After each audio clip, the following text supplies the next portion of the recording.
আচ্ছা ছোট্ট সোনা বন্ধুরা, তোমাদের এখানে দেখো আমি কয়টা কার্ড দিয়েছি, সংখ্যা কার্ড 5টা কার্ড দিয়েছি, তাই না? তাহলে এখানে কিছু পাথর আছে। এরা দুইজন, অর্থাৎ আরাফাত সানি আর সাহারা খাতুন, এরা দুইজন সংখ্যা এখান থেকে পাথর গুনে নিয়ে সংখ্যার পরে রাখবে। যে আগে শেষ করতে পারবে সে বিজয়ী। ঠিক আছে, তাহলে স্টার্ট।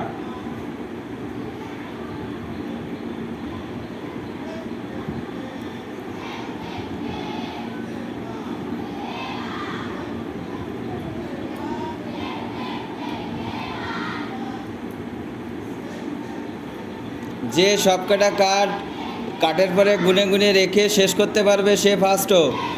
যে সবকটা কার্ডের পরে রাখবে, যদি কারোর কম পড়ে তাহলে সে বিজয়ী হবে না। যে সংখ্যা সেই কয়টা পাথর, যে সংখ্যা সেই কয়টা পাথর গুনে গুনে সেই সংখ্যার উপরে রাখতে হবে। বা খুব সুন্দর, ওদের আমরা একটু ধন্যবাদ দিতে থাকি। খুব সুন্দর আছে, সবাই পারছে। দেখি কে ফার্স্ট হয়। আচ্ছা আমরা পেয়ে গেছি, তাই না?